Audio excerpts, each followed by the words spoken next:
Welcome to 1,000 Tiny Steps. I'm Barb Higgins, and in this podcast, I'll share personal stories of great joy and tragedy and the steps that brought me there. I have become adept at tracing them backward to find the origin of an event, good or bad, that has affected my life. I have gone from being on top of the world with Division I All-American success to being unable to get out of bed with the grief of losing a child, and everything in between. I am painfully honest, which can make people uncomfortable, but discomfort brings growth, and oftentimes, tragedy brings joy. So, tie, buckle, slip on, or lace up your shoes, and join me as we begin our 1,000 Tiny Steps.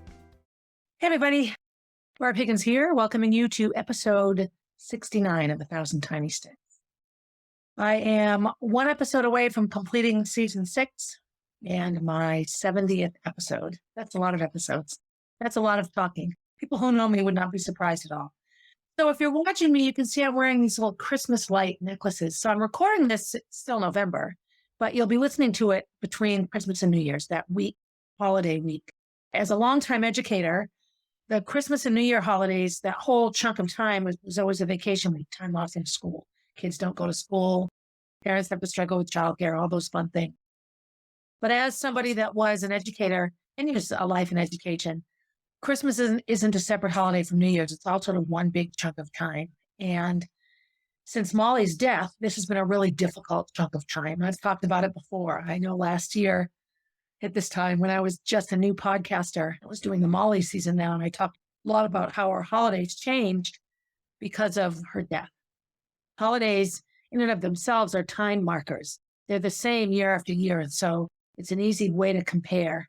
I remember when I finally, was married to Kenny and we were raising Gracie and Molly, and I was so excited to provide traditions for them.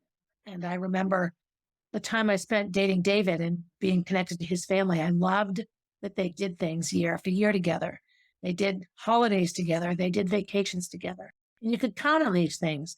In the uncertainty of life, you could count on these things. These very things become horrifyingly difficult in times of grief and trauma.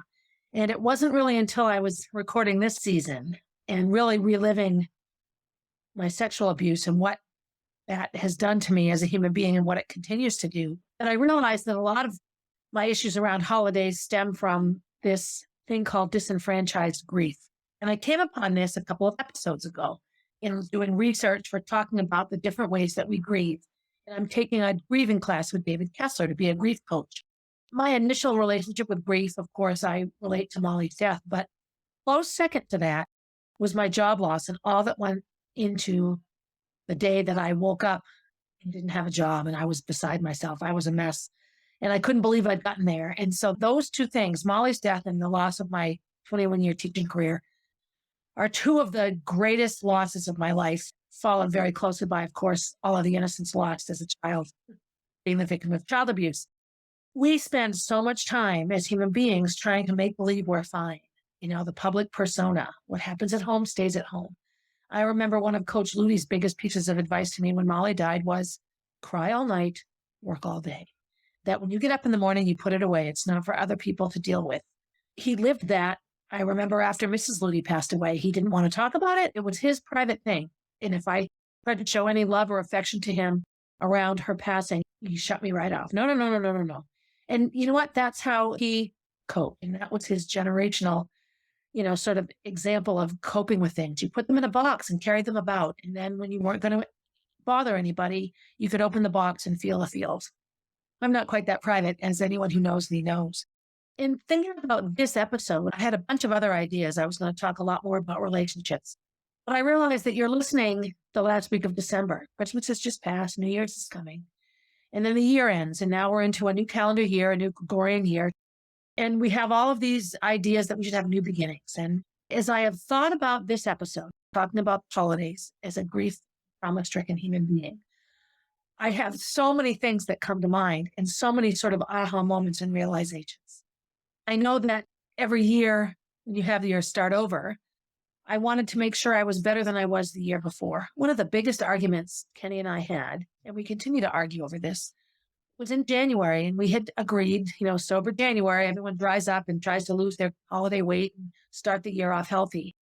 one thing that a relationship with Kenny has created in me is the habit of drinking daily.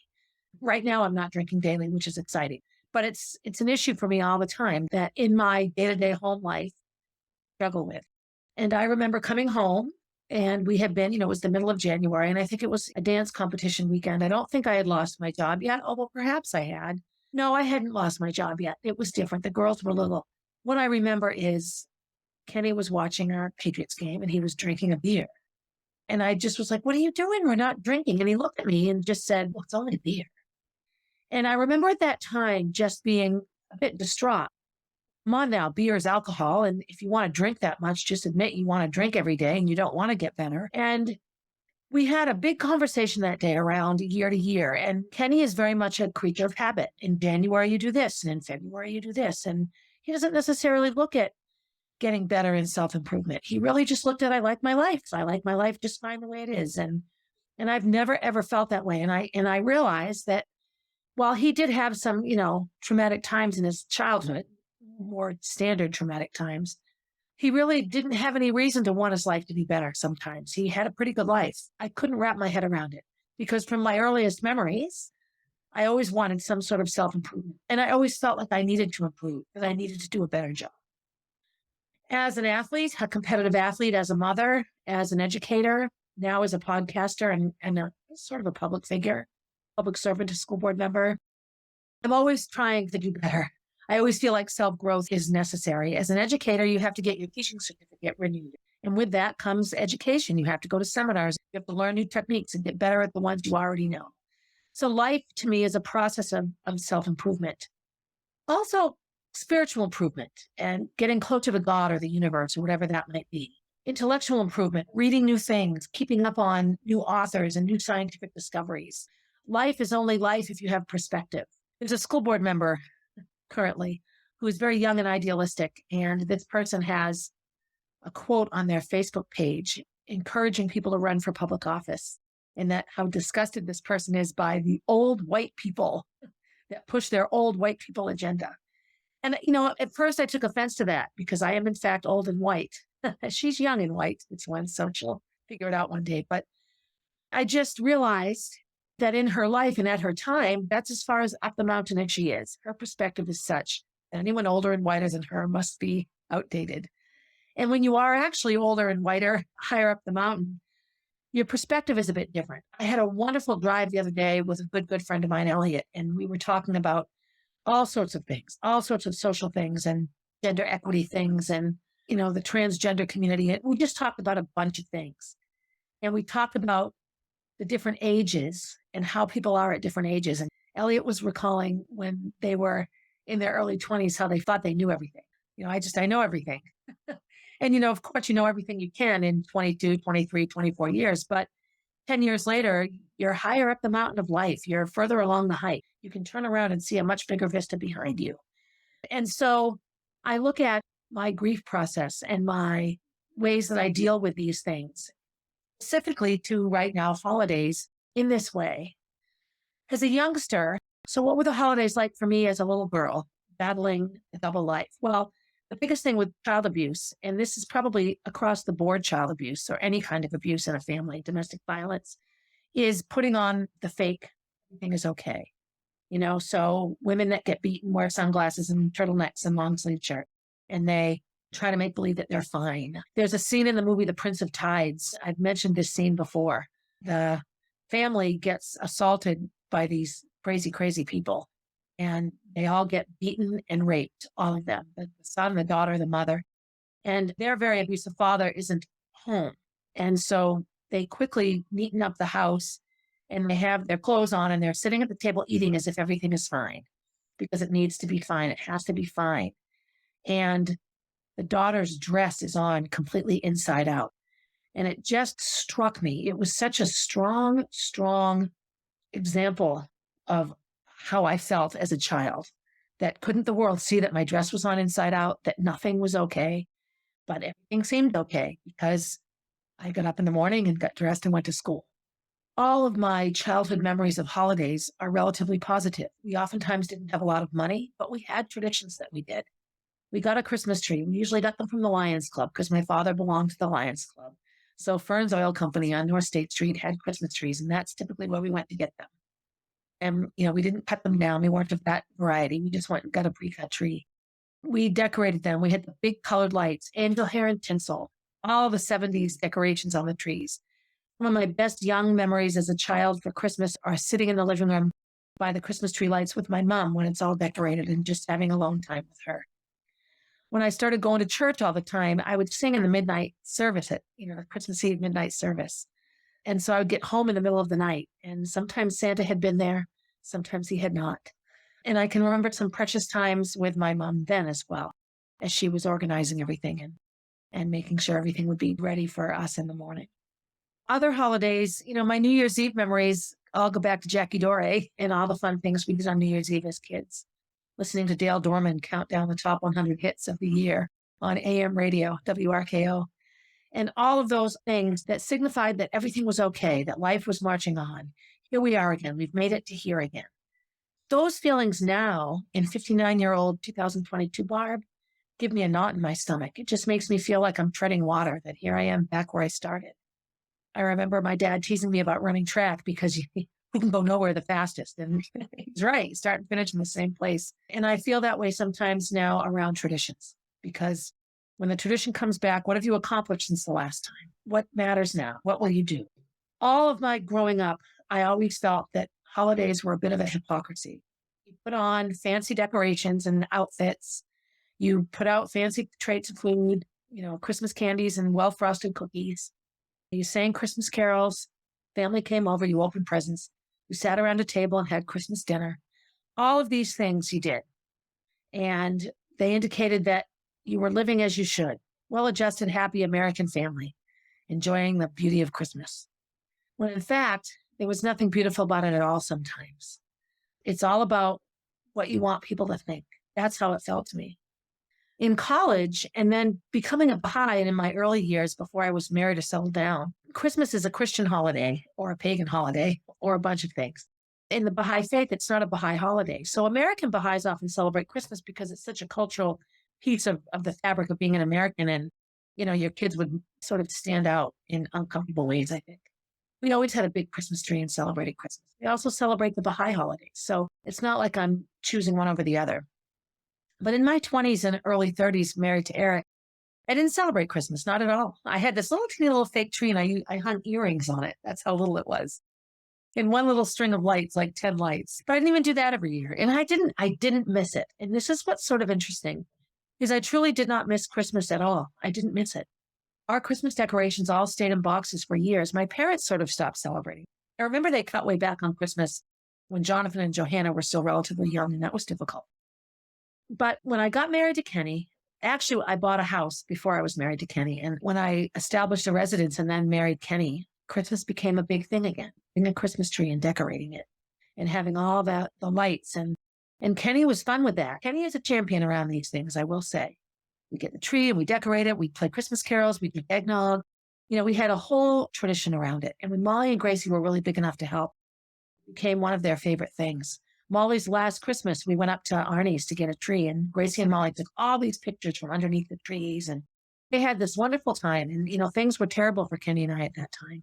That was a really traumatic year prior to Molly's death. I think now it's one of my issues around Christmas is that we were able to push the pause button for that Christmas. In 2015, Christmas was amazing. Girls had amazing gifts. We went all out. It was a wonderful, wonderful Christmas, and the tree was beautiful. And I didn't take the decorations down for months. So we haven't had them up since. And how I deal with it and how we dealt with it as a family when Molly died was to stop. Molly loved holidays. And so they just are so connected with her. And they're also connected now for me with traditions that indicate a giant black hole. I've often said that it's easy to go to Disney because Molly never went. It's not missing from Disney because she was never there with us. Do I miss her? Yes. Do I ache for her? Absolutely. But there's nothing in Disney that I look at and remember looking at with Molly in the picture. It was never there. When she died, we made a pact that we would do no holidays for that season. And we stuck to it. And we've actually really not done holidays since. We've eased back in. We have a bit of a Thanksgiving. And Gracie's getting older. And so she spent Thanksgiving with her boyfriend's family, which was perfect because that's a family that can celebrate it in a traditional way and she can take part in a celebration that isn't fraught with the one that's missing. As much as I love my family, it's very, very difficult to make believe I'm fine. And so much of holidays is making believing you're fine. I know in my grief groups, a lot of people go all out for the holidays. It doesn't interfere at all. And in talking to some of those moms and dads and families, they find comfort in it. The traditions comfort them and remind them that life is going on. And that's fine. If I've learned anything in grief, it's that you can't dictate what it should be like for anyone other than yourself. So the disenfranchised grief, for me, compounds the holiday issue. When I look at my years with David and how much I loved their Christmases, their New Year's, and their 4th of July, and their Easters, all of it. St. Patrick's Day, corned beef and cabbage. They truly did it all. And, lasagna on Thanksgiving. All those wonderful, wonderful traditions that I imagine are still carried on by all those bonded children. What I liked about it was that it represented something I had never had. Yes, I had a family. Yes, we got together on holidays. But I had this overriding, deep, deep, dark, horrifying secret that even after I told, I still had to keep secret. So for me, nothing was ever okay. I was that little girl in The Prince of Tides with her inside-out dress. And when I lost my job, it was the same thing. There was so much shame and humiliation in that grief. That all happened this time of year. I hadn't had a hearing or officially resigned. That whole Christmas holiday, that whole holiday season of 2010 was terrible. And it all fallen apart so quickly, I didn't even know what to do. It was the day after Halloween until like the early January.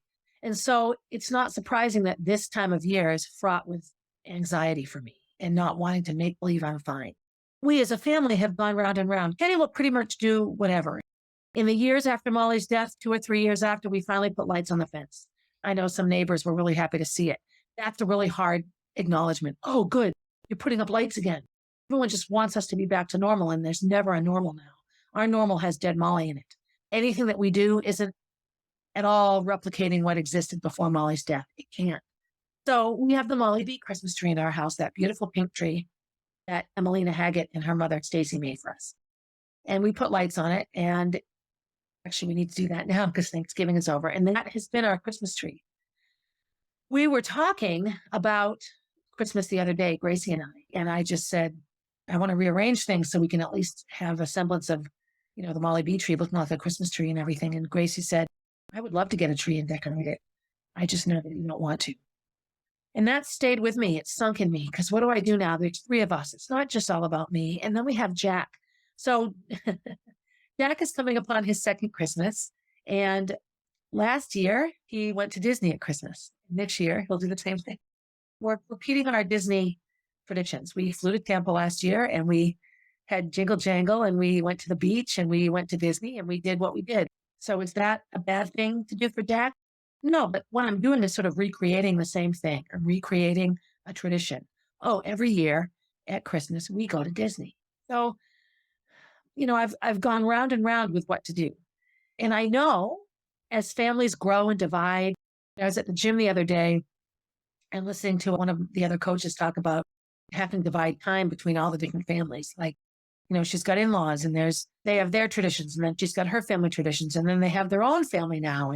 And what do we do and how do we reconcile all of this? That's a huge piece of it. In my marriage to Kenny in the years when everything was okay, his kids are very involved in his ex-wife's family. She's the local one. So their Christmases are very wrapped up in his ex-wife's family, which is fine. It just meant that they were never a big part of ours. But that gave us the freedom to do what we wanted on our Christmases. We weren't beholden to anyone else's traditions.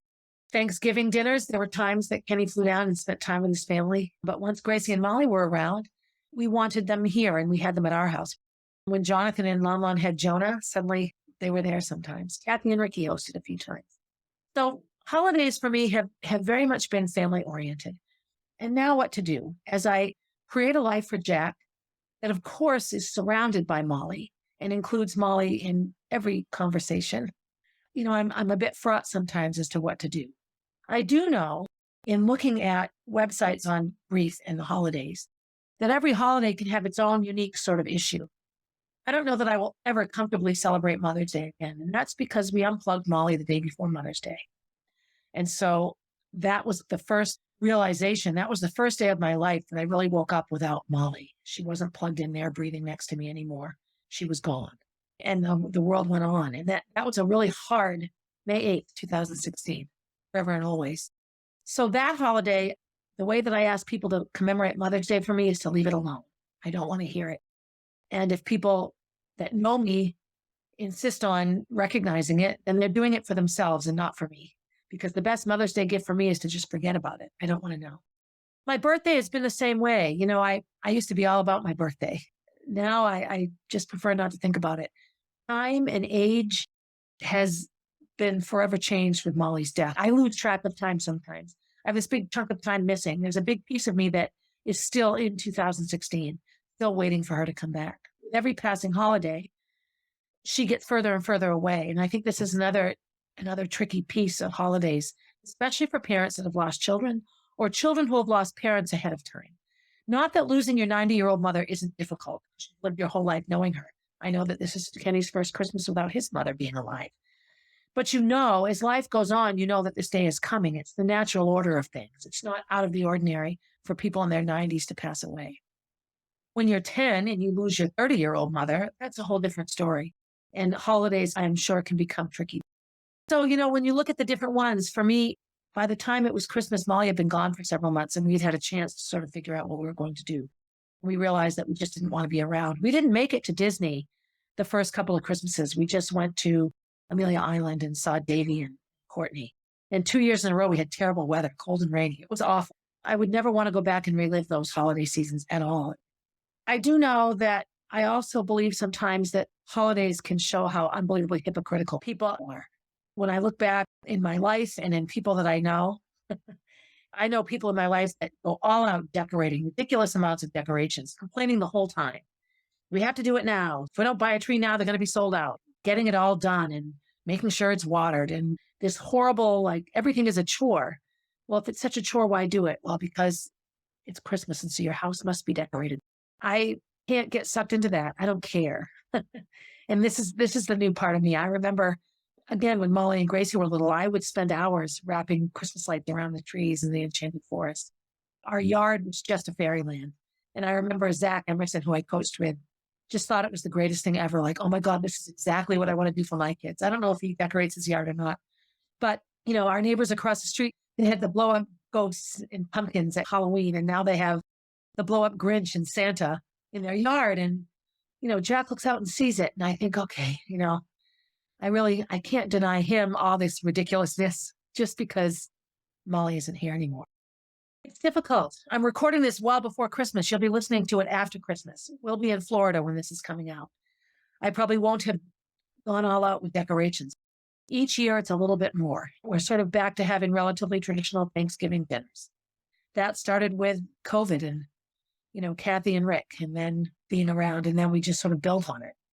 We're having my Christmas family, my mother's family, the Bond family Christmas has been happening since the 60s. It's uninterrupted, 50 years of Christmas every year. It used to be on Christmas Eve, and now it's the week before Christmas. And of course, COVID put a kibosh on that. But we stopped going after Molly died. I couldn't host it anymore, and I couldn't deal with it. And so Uncle Jimmy hosted it. And after a couple of years, Kenny and I went, and we did the best we could. Since Molly had never been there, it didn't feel like she was missing from it. I couldn't imagine having a big Christmas shindig at my house. I can't. This year, Jonathan and Lon are hosting it. They've never hosted it before. So again, it will be at a place that Molly has been, but we never celebrated Christmas up there. I don't know if this makes any sense. And I don't know, those of you who are listening, if you can relate to any of this. I do know that when you're hiding family secrets like abuse and mistreatment, putting on a happy face can feel like a big fat lie. And there were times that it made me angry. I can remember some Christmases as being much better than others in terms of the amount of toys under the tree. I know that alcohol wasn't a big piece of my childhood, but oftentimes it surrounded holidays, and Christmas could be a time where people drank too much. In my adult life, it's been many things. And now in this part of my life, in my post-Molly, no longer talking to Roy, figuring out what to do next, Kenny. And now I have this beautiful baby who loves life and deserves all the happinesses of the holidays. I guess what I want for him is for it to be genuine. I want it to be real. I want it to matter. So at Disney Christmas, what a great way to spend Christmas. And I don't think there are too many kids that would complain about it. But Santa, where does Santa come here? I haven't invited Santa back yet. I don't know that I'm ready, but I can't wait too long because I have this little boy that lives in the United States of America, which is a very Santa-oriented place. There's a really, really good book that I like. It's called Michael Rosen's Sad Book, and it's illustrated by Quentin Blake. And it's a really, really, really good book about somebody that's lost a child and how they make believe they're happy. This is me looking happy, but I'm not happy. And it basically talks about it's okay to feel both things, and that there are times in life where you will be feeling both things. I can remember the week that we unplugged Molly. I have a lot of really happy memories from that week. It was a horrifying week, but there were times when I laughed, and the laugh was genuine because I was connecting with people and talking about this beautiful little girl. So in that tragedy, there were moments of joy. And I know that there are times when it's okay to be happy, even though you're sad. And that people that have trauma and grief spend their whole life looking one way and feeling another. And in this book, the Sad Book, it talks about that there are times that I make believe I'm happy. There are times that I do it so that other people aren't uncomfortable.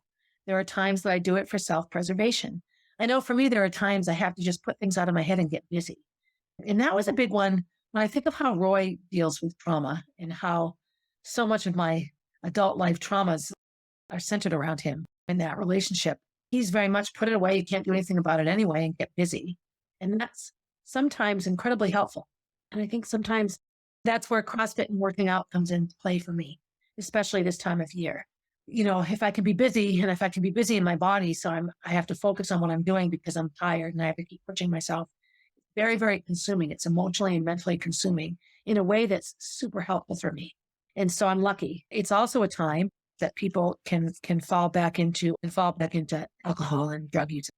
Very difficult time for those with mental illness. And I don't think it's because the holidays force us to be happy. I think sometimes they remind us that we're not. And what do you do with that? What do you do around a holiday that you have to feel something you're not? The other piece is being forced into tradition. You have to buy presents. That's what you do. Well, okay, it might be what you do.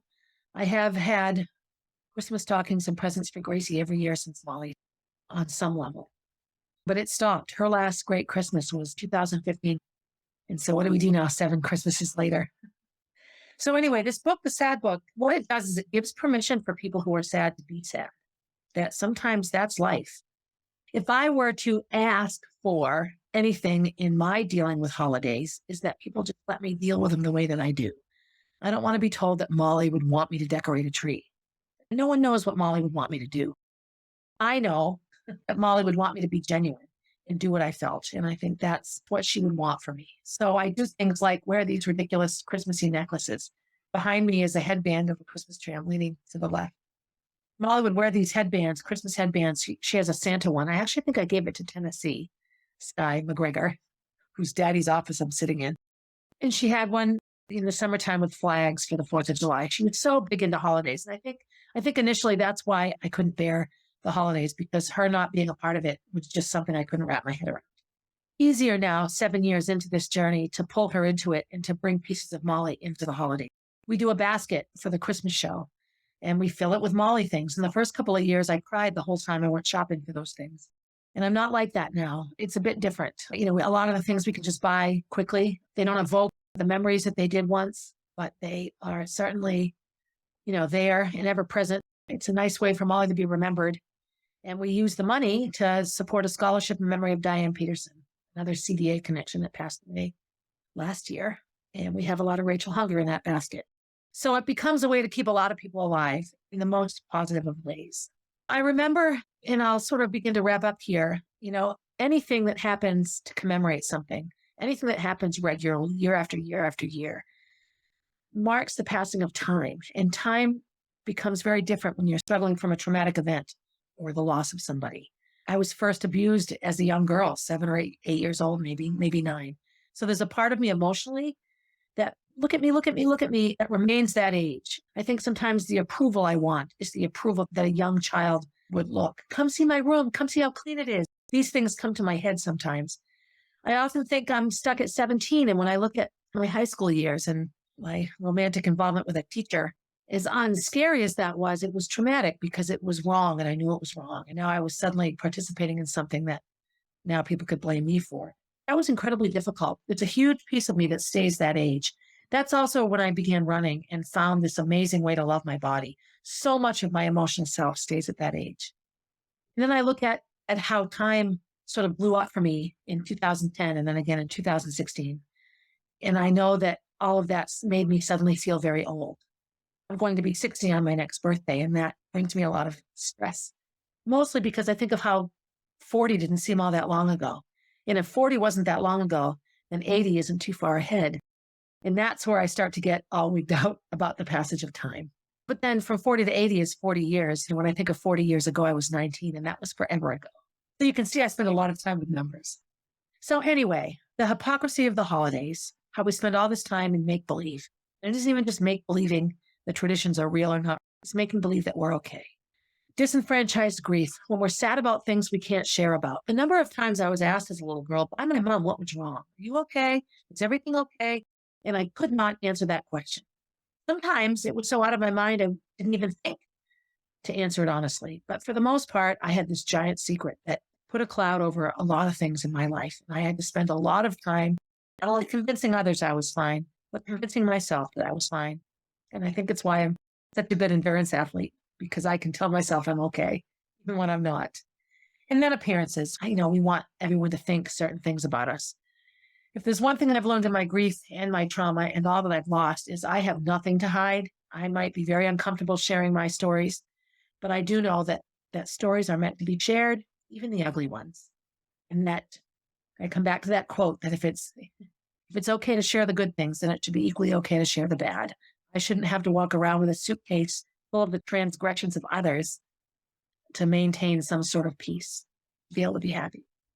So I hope that your Christmas was wonderful. I hope that my Christmas will be wonderful. But I hope that my Christmas was wonderful. And I'm looking forward to whatever New Year's Eve may bring. We'll be at Disney, so nothing wrong with that. I hope that you were able to give wonderful gifts to people that you love if you're a practicing Christmaser. If not, I hope you had a wonderfully relaxing, quiet day.